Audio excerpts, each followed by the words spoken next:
Chapter 22 No one can escape death. Once, the Persian king of Jambudvipa came to Buddha's residence. After paying his respects to Buddha, he sat down beside him. Buddha asked him, "Your Majesty, why are there tears in your eyes? What has happened? Where do you come from?" The king replied, "O world-honored one! My kind and loving grandmother has passed away. I am holding a funeral for her at the palace. Whenever I think of how she cared for me with great love and kindness while she was alive, tears flow uncontrollably from my eyes. Although my grandmother lived to be 120 years old, which is considered a long life by others, I still cannot accept that she has left me forever.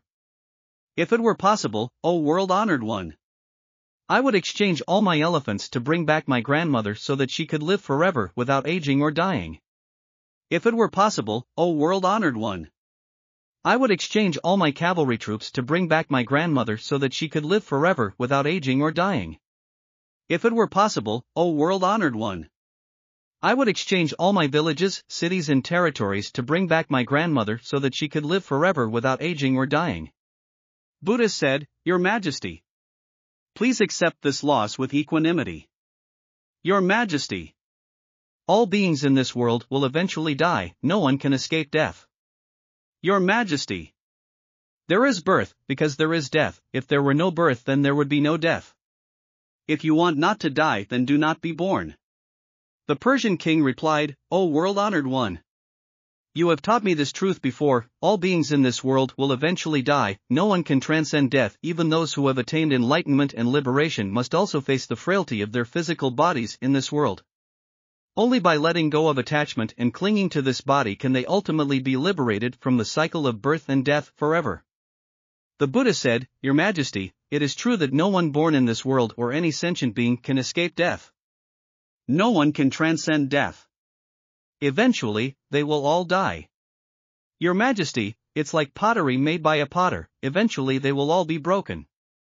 Even if the pottery is left for a long time, it will eventually break. There is no piece of pottery that can remain unbroken forever. Similarly, all people and sentient beings in the world will eventually die, no one can escape death or transcend it. Your Majesty, everyone in the world will eventually die because where there is birth there must be death. If you want to avoid dying, then don't be born. If you are not born, then you won't die.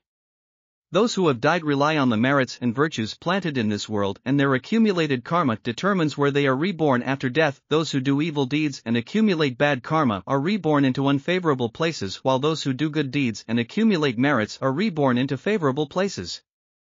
Therefore, everyone should do more good deeds and refrain from doing evil ones to accumulate merits for their future lives, because the amount of merit determines where and what kind of place will be reborn into next life cycle.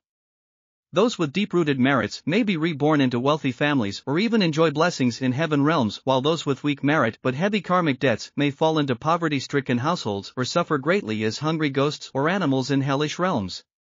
At this moment, the Buddha recited a verse. "All beings are bound to die, and those who live will surely perish. According to their deeds they will fall into evil realms or rise up high.